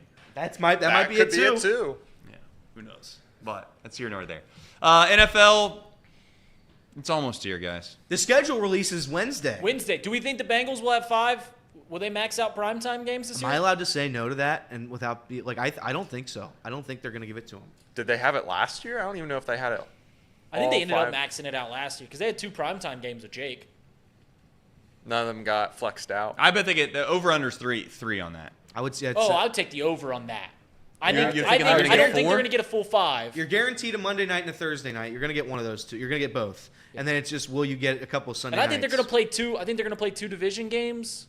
The Chiefs won't be when they play the Chiefs. It won't be on prime time. That'll be a 4. That'll be a 4 kick. I think they might. They said we might be playing on Christmas this year, so I think that might be prime time as well. If you count Christmas, I mean, I consider that to be prime time. So if you want to count that, then maybe that is your 4th. But I do think you'll get a Sunday night, Monday night, Thursday night as a Bengals fan. I don't know if you're going to get more than that, but that's what you're definitely. I'll take the over on 3. I won't take the over on 4. Yeah. Like I don't know if we'll max it out, but we certainly will get at least 4. We'll get at least 4. I'd love 2 Monday nighters. I'd love 2 Monday nighters. I don't think I'm going to get it, but I would love it. What about the most absurd thing that we do in American society? We're due for real quick. We're doing for London this year, right? You said you're due for London? Yeah, I think we're due for. I think it's time for London. I don't know the. When was the last time we were in overseas London? stuff. It just We are- seems like we are they throw not the quite the Jaguars Jags. and they throw the Jaguars and the. Yeah, but they the rotate them out. Dolphins. They rotate them out. Well, the Jaguars always go out there. Say it We again? are the Jaguars Yeah. are always going out there. We're like second on that totem pole of who they send overseas. They're like, That's what I'm saying, guys dude. We haven't go out. gone in some time. I think we're going to London this year. I don't know who it'll be against. You Hopefully, guys should go to take. Nashville. You guys should take the Chatterbox van to London. overseas. Just Talk about Chatterbox contact. road trip. Speaking of which, is there? What's the farthest you can drive the Chatterbox van? Is that? I think we did it. No. I think we well, found out. we could take it down to the bottom of South America, right? That's what I'm asking. I mean, genuinely, is that the farthest you can go? I think Yeah, yeah. the very tip of South South America. America. How far? How far is that? Yeah, let me know. Yeah. How far is it from here to the bottom of How South America? far? I'm gonna make a proposal here when we get to this. All right, this will be a good one. This will be a good one. We have to get. We're gonna have to have a couple things, right? I'm assuming you have to have certainly passports. That's correct. Uh, Well, you don't what- need a passport to leave. You can just leave. That's sure, maybe, yeah. I don't know. To be fair, I think that's right. Anyways, back to the vehicle Can't get into other situation. countries. The vehicle situation, you can drive a vehicle from another country into another country, no problem. Yeah, how do you think you get to like Toronto? Yeah, you go to Canada that way. Yeah, you can go down to Mexico. drove to you can cross Windsor. the border. Yeah. Well, Canada is different than like. The only thing that I don't know, they've got to have a bridge across the Panama Canal, right? What's the farthest you can drive?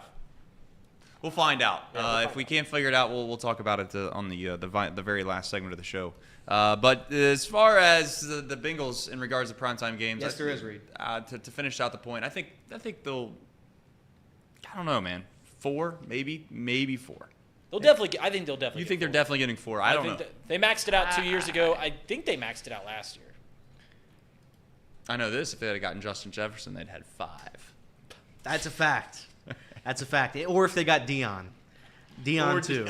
If Dion came over to head coach him up, and Taylor was just the cheerleader of the squad, then, yeah, we'd be all the way back. There's no question. I do like, Casey, the name of our draft pick. Is it Chris Jenkins? Is that his name? Yeah. I do like the videos I'm seeing of him. He's very funny. Big press conference guy. Well, he's been funny. I like guys who have some personality, and that's what I want. If I'm not going to have winning teams in this city, by God, I just want a couple of guys to root for, and that's what I'm going to get. Big Michigan guy now, are you? It is. Big Michigan guy. All right. When we come back. I thought you said Kinner was here. Well, I think he is. Is he? I don't know. We'll find out. We'll find out. Will Kinner join us or will he not? Right after this on 1410 Wing AM.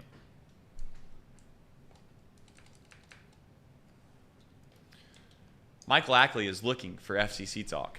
Now, I don't know if he knows this, but we did do some FCC talk today, Casey. Casey, let's do Yeah, it we again. did. Casey, Let's do it again.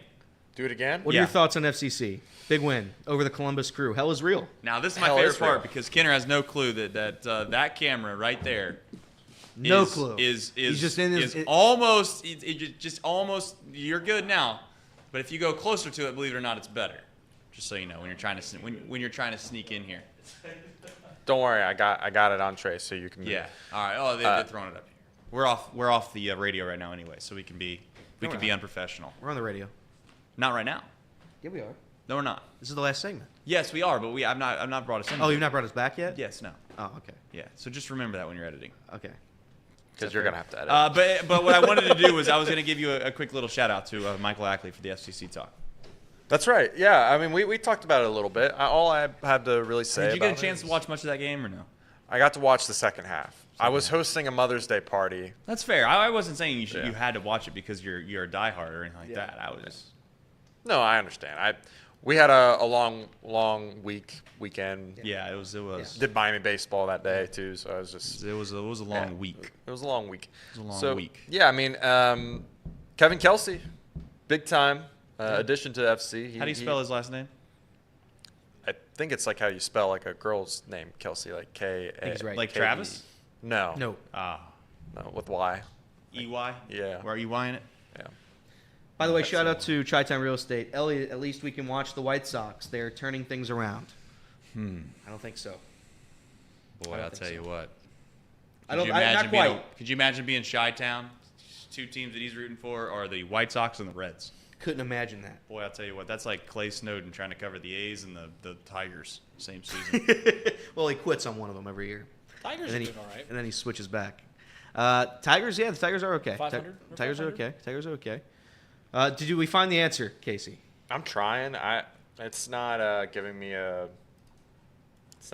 the route on Google Maps. So, You're suggesting to me that what's the farthest you've gotten?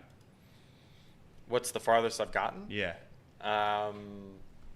Well, first off, I looked up like what is the longest or what is the furthest south that you can drive from America? Yeah, what did we and get? it gave me Ushia, Sure. Argentina, which is the very tip of South America, but it doesn't tell me. It doesn't tell me anything else other than. All right. Well, the question I was going to have. We'll do it on the radio.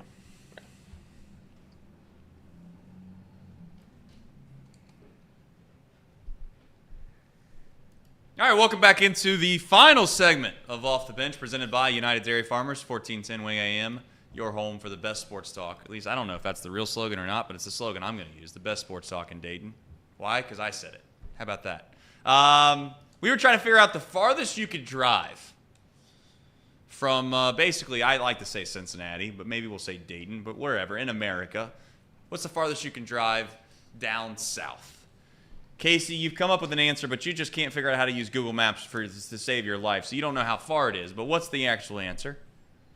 So the answer to that question, the furthest place that you can drive is the very south border of Argentina and a town called Ushuaia. Just say it fast. Ushuaia. Ushuaia. Yep. Ushuaia. Sounds perfect. Ushuaia. So I think I've been there.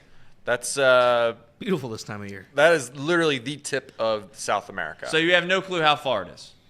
Zero clue. Zero clue. I'm going I to guess did- like it's like a 6 days. Elliot, how much would I have to pay you to drive there? You wouldn't. I mean, I would get kidnapped. I mean, I have no doubt in my mind that van would never come back again. That's just a fact.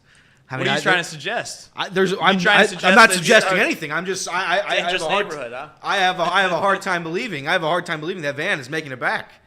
So you can travel from Prudhoe Bay, Alaska, This is the guy I knew I could rely on. Prudhoe Bay, Alaska, and then go all the way down to the city that Casey brought up in Argentina, which is Yeah. at the southern tip of South America. Please. That is called the Pan American Highway. It travels 19,000 miles. If you went 300 miles a day, which is just very easy to do, 300 miles a day, it would take you 50 days. It would take you 2 months. Oh, that would be great. We'll send Jeremiah back in the van and we'll get him going on that. What's your PTO structure here, by the way? 'Cause Well, I'll tell you this. This is an open invitation. If anybody at Chatterbox would like to do Tanner, that, tilt that mic back to you. if anybody would like to do that, then I would just say that it's open. PTOs, you're working. That wouldn't be PTO. Yeah. You get to do it. There- Now you'd there- have to have live footage, or not live, but you'd have to have unlike the vlogs from our trip. We'd have to have some content every day. Which we did. What do you think a gas station review in Argentina looks like? I'm not getting out of the car, buddy. Okay. Because they're talking about cartels and things. Listen, Sure. I don't want any smoke with the cartel. Whatever you want, cartel, you got it from me. I Just bet the take it. cartel would just take it. I don't want anything. You got it all. I'd bet the cartel would take one good look at you and they'd think to themselves they'd have a real problem. Like, you look like a guy that's really going to come and stir they might something listen. up. Listen. What you must run like a rival gang or something. Yeah, like, I- you listen- have that look, right? Like- that's right. I listen. I'll stay in my lane. I've seen the show Ozarks. I've seen it. Yep. And I'm not messing with it. Fair enough. I grew up in El Paso, by the way, UTEP. And so UTEP, the college there. And when I was visiting family not too long ago, when the cartel was like really at its like peak over there, like in Juarez, they were literally like just like shooting across the border into dorms over at UTEP, by the way. So, I don't think I'm helping with their enrollment numbers right now. But, I'm just saying that's quite terrifying. I know there's some bad things in Cincinnati and Dayton, but let's be clear, nothing's worse than the old cartel just trying to study for your algebra exam and boom. Again, that's Kinner's opinion. Cartel, if you're listening, that is all Justin Kinner. Yeah, grew up in what a El Paso. dynamite drop-in, by the way, of Justin Kenner. And he's going to do Kenner and Kev next here on 1410. And you have speaking of sports, because as we know, this is a very serious sports talk show. Very serious. We need to get to the bottom of this. You have a big guest on today. Yeah, Sam LaCure is lined up for 1 o'clock. Coming Whoa! around the corner. Sam LaCure. If I were to interview Sam, and I know you'll do a professional job, but I would ask him 2 things. Was he proud about the drawing that they put him on there before the games? It's called Sam Slate. They do it on Bally Sports. Yeah. Is he proud of the drawing that they have depicted of him, where it looks as if his forehead is the size of West Texas, which I'm not suggesting that's an accurate representation, but if I were to be a person that's seen that on television and they were trying to depict me, I would not be very pleased about it. So I'm curious if he's happy about that. And 2, how does he come up with Sam Slate every single day? I wonder it just seems like something in which would become a little exhausting. How do you, just picture Sam for a second. You're trying to do your best on Bally Sports pregame show and postgame show. Shout out to them. But my point is that he's going to go to bed tonight, or not tonight, but maybe he's going to wake up today, whatever point it is, and he's going to think to himself, I got to come up with Sam Slate after the Reds have lost 9 of their last 10. What am I supposed to say? Boy, I wonder what that would be. I get the chance to interview Sam LaCure for my podcast before Chatterbox. Yeah. Very nice. He took a call on his way. He was driving through the snow. I forget which part of the country he was in. He was taking it, though, in a snowstorm, taking a 45-minute interview call. It was very fun. I'd ask him, 1, about his facial hair, because it's glorious. And the second one I'd ask him about is the Bally Sports parlay, which is 1 in 36. I'd ask him about that one because I don't know. I like how Kenner's actually taking notes right now, like we're being serious. I don't know who's making it because listen, if they're sponsored by FanDuel's like, here's some 3 random ones, that's fine. But I want to know if Sam's the one picking them, because if Sam is picking these bets, he's the worst gambler in the history of sports betting. That's a fact, and that's coming from me, who is the second worst sports gambler in the history of sports betting.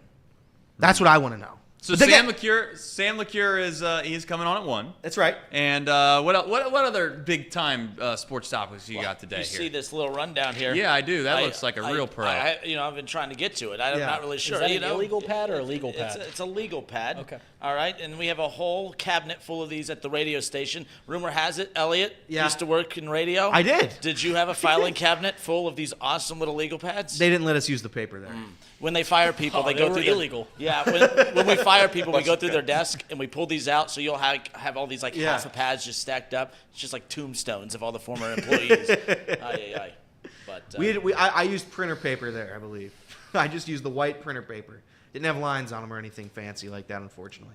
Kinner, have you slandered Joey Votto yet this morning? It's early. Okay. It's early. It's a little early. It's early. That's what I figured. I told you. I listen to Kinner and Kev every day, and it's just like once a show, it's like, did Joey Votto try to win last year? No, he didn't. He didn't try to win at all during his career, but here he is nonetheless, Kinner.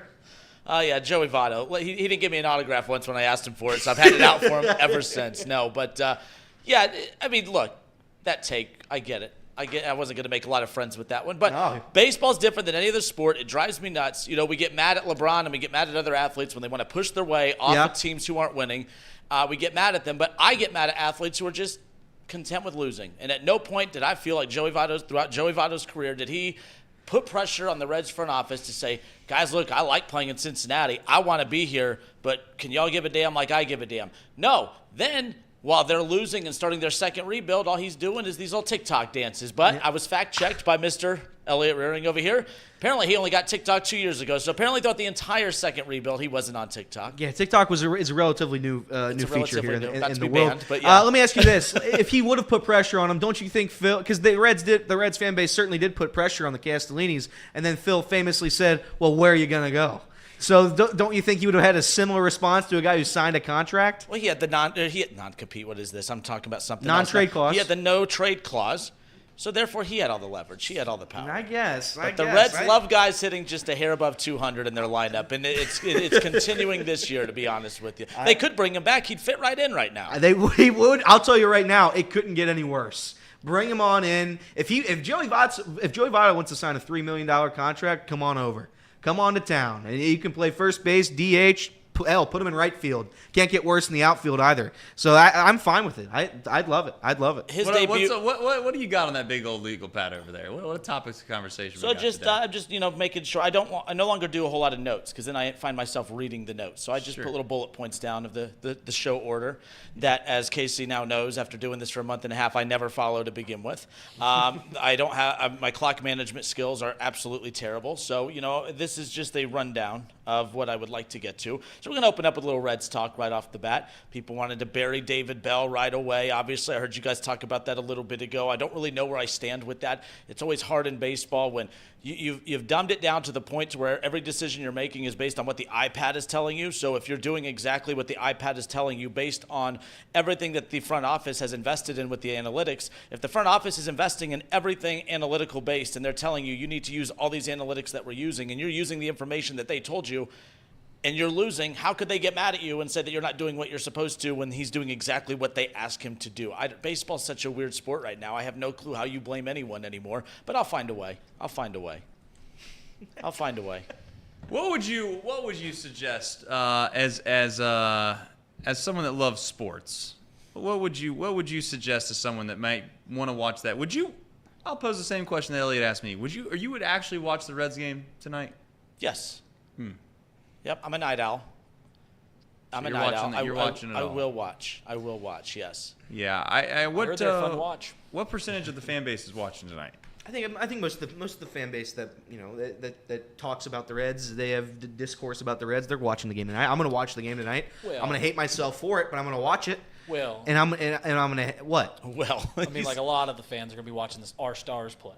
That's right. The Dallas Star. What time does that puck drop? 9:30. Midnight. 9:30. Same time as you play.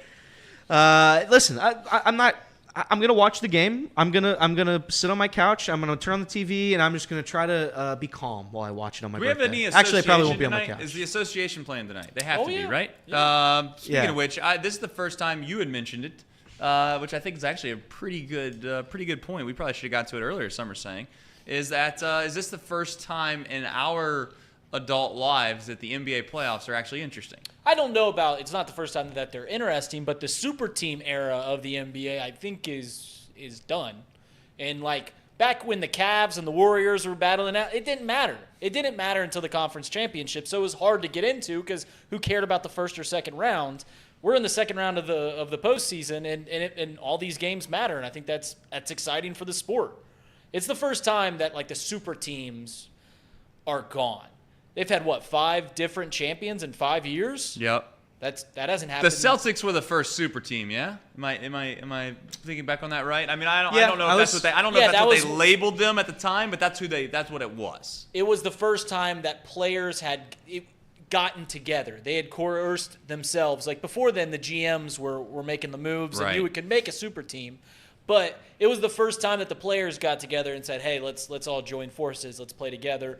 Obviously, the Heat joined after that. Yep. Obviously, all these certain teams. I wouldn't quite say that the Warriors were that because the Warriors were made They were pretty that much when KD when got there. KD got there. But the other pieces were all drafted, all got there organically. Right. But yeah, it was. It's the end of the super teams. I think it's the end of the super teams, which I think And- is good for the NBA. as Elliot knows, I love super teams because you have guys that hate losing. Yeah. They want to team up So- that they can actually win. So They're not you're- content staying in So these. you're the biggest fan in the world of Kevin Durant. Kevin Durant's your hero. No, I don't. Well, I did. Kevin Durant, he has to be. He has to be your hero because he leaves and he quits anytime there's any sort of hardship, and he's like, "Let's go to the team with the best players in the world." Guy just wants to and I'm win. going to add my ring to my little collection case, and we'll go from there. Yeah, I wasn't a fan of the Warriors move. Oh, well, I wasn't a fan of the that's Warriors what move. you But, want. I mean, it's not like Joey Votto's trying to force his way out of Cincinnati to go to the Yankees. I mean, but You can't force your way out of a team. You signed the contract. This But isn't when the you have NBA. you can have the no trade clause. You can get out anytime you want. You think the Castellinis were going to trade Joey Votto? I mean, obviously they had no interest. They weren't even interested. They were content with players who weren't going to call them out. I Where are you going to go? Where are you going to go? Based on that, nobody's come since, so it's unfortunate. The ballpark. Anthony Edwards, He's good. he's more than good. It's fun to watch. He is genuinely I've heard this. I heard this rumor. If you not got a chance to see, this is the Trace sounding the alarm button again. Like I certainly wasn't the first person on the Caitlin Clark train, but the first time I seen Caitlin Clark play, I thought to myself like, there's something here. This is entertaining. Like Anthony Edwards is that for me. I watched him play maybe 5 minutes of basketball, and I thought like this is the closest probably guy that's ever been to what looks like Michael Jordan. Now I'm not suggesting he's Michael Jordan again, but he definitely has the skill sets that kind of lend itself to the idea of what Michael Jordan's game kind of became. Right. It's actually funny because he's been getting these comparisons for years now, right? Or at least a lot this year where people are like, this guy looks like Michael Jordan. It looks a lot. And they'll ask him in postgame like, hey, what do you think about the comparisons to Michael Jordan? He's like, I don't like the comparisons. Michael's unbelievable. And then in the game, he'll do the Jordan shrug. And it's just like, he's like saying, I don't like the comparisons. And then he'll do something Jordan would do. And it's just like, all right, are you out or you in? Are you out or you in? Yeah. I love the kid. His interviews, I don't know if you got a chance to see many of his interviews, but his interviews are amazing as well. So if you're looking for something to do, by all intents and purposes, check out Anthony Edwards.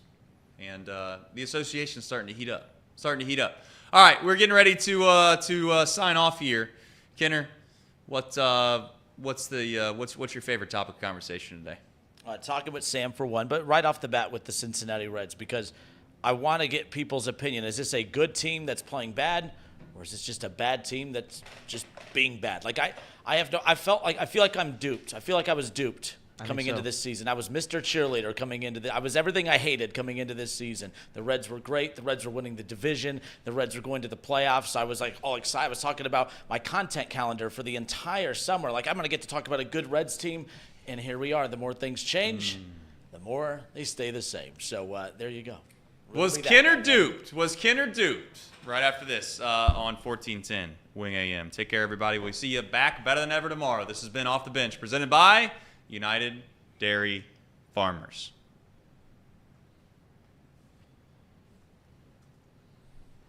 All right, so if you are on YouTube right now, we are going to transition to Kenner's show. He's going to do the show right here, so please stick around, hang out for that. Have no idea what kind of take he's going to provide on the Reds, but I'm sure it's going to be a good one, especially if it's going to be something centered around Joey Votto. I like how you backed him into this take now. I didn't back him into anything. No, you did. He did. You did. Well, I think sometimes, when you're in the business, You started it. You did start it. When you're in the radio business, you know anything about radio?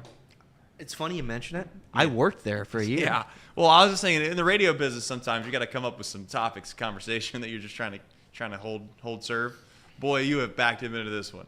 Well, you can call me out on my takes, but what you can't do, and this was like the day after we were at Muirfield. Well, he's a big Not Watson. even 2 minutes into the show. He's a big Watson guy. Oh, that strike two. But yeah, the first thing right off the bat, you don't have to call out how bad I golfed. You didn't have to expose. I did though. I did. It was. And it's important to me that you get called out for that because there are many videos of me on the internet. Who said he played bad golf? Huh? I have rumors where you played terribly on that golf course.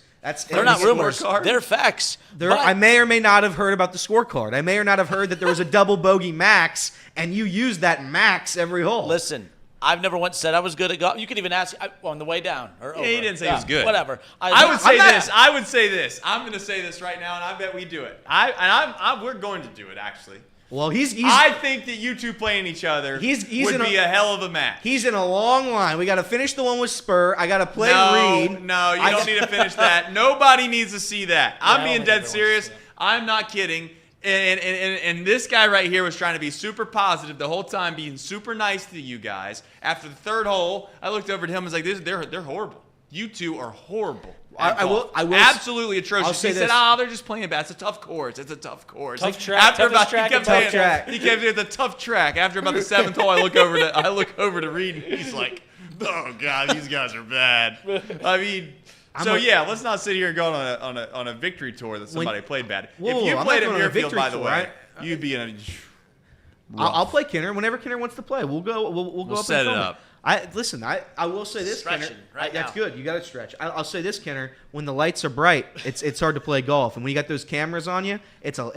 It's a lot of pressure. Trace is flying drones through your legs in between your drives, and it's difficult. It's difficult. So that's all I'll say. That's all I'll say.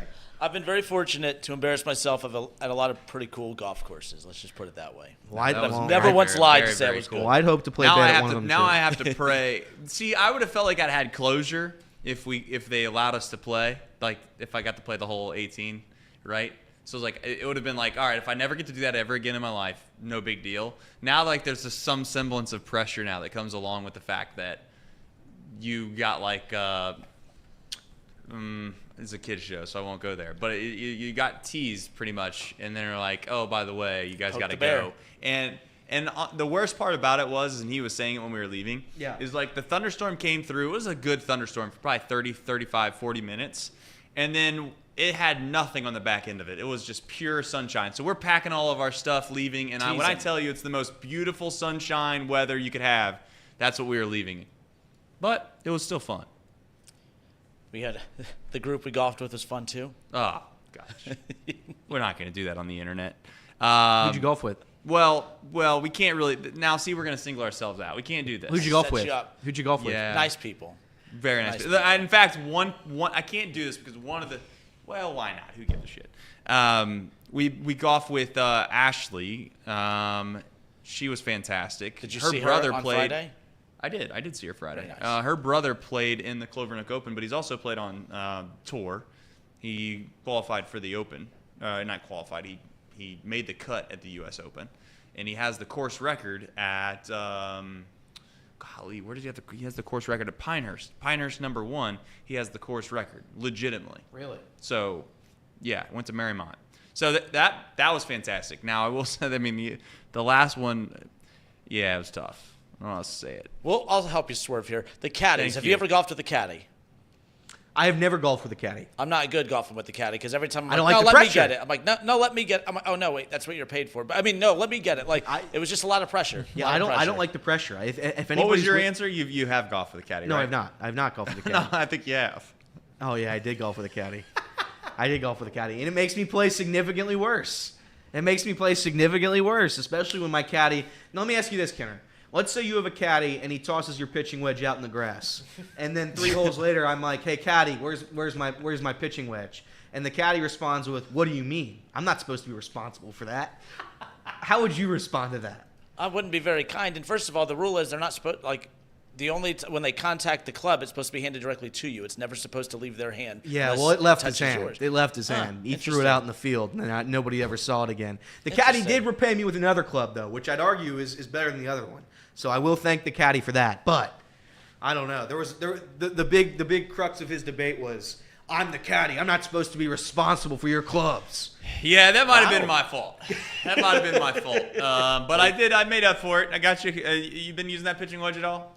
I am phenomenal with it. You're talking about the wedge, the 56 degree. 56. I have a pitching wedge. I've used yours for a bump and run. I haven't used it for a full swing yet. But the you like- 56 is magic. 56 is magic. Yeah, my 56 is magic too. In fact, I think I made 4 straight balls disappear. It was pretty damn magical that day too, to be honest with you. I mean, I doubled the first hole, felt great about that. I'm always fine with bogeys or doubles. Yeah. That's great. But then after that,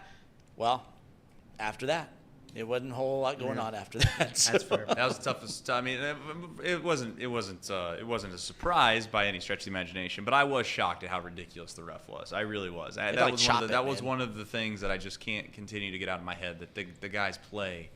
They play out of that, and then they're actually good out of that. I just don't understand how you get to a point in your life where you can understand and control the distances, but maybe that's just part of it. So from Maybe the you time play they golf. open, they don't cut it. They will not cut it until a week before. Right, which seems So they crazy. they said early on. I mean, it's obviously going to get worse in the coming days and weeks, especially with all the rain that's dumped down. But yeah, it won't get any easier until about a week before. But then Yeah. they don't let anyone touch it for that week. Well, if you so. watch the memorial, you might actually find one of my balls in the rough. They might accidentally find it because it was that deep. We couldn't even find the ball. It's like, oh, it's right here, but we can't find it. In fact, I knew I was in trouble, and I'm gonna wrap the show up on this. Kenner is coming up right after this. Is a when I think it was the second hole. It was a green side. It was in the green side rough. I went up there to take a quick look at the green. I went to then walk back to my ball, and I was like, I couldn't find my ball for like what was 45 seconds. I was like, I just literally was right here. I walked up there. I turned back around. Now I'm searching for my ball, and I knew I was in trouble for the rest of the day from there. So, but I never learned my lesson. I went for every green, and I didn't care because I was just trying to get the one shining moment, the one shot that was great, and whatever. Par number 9. So there's that. All right. Well, that'll do it for us on Off the Bench. Kenner is next. Hopefully the live button shows up for Casey this time. Yeah, I just double checked it earlier, and it is? was there. It was there. He's fired up about it. All right. So we'll see you back better than ever tomorrow. This has been Off the Bench presented by United Dairy Farmer. Stick around. Kenner's coming up right now.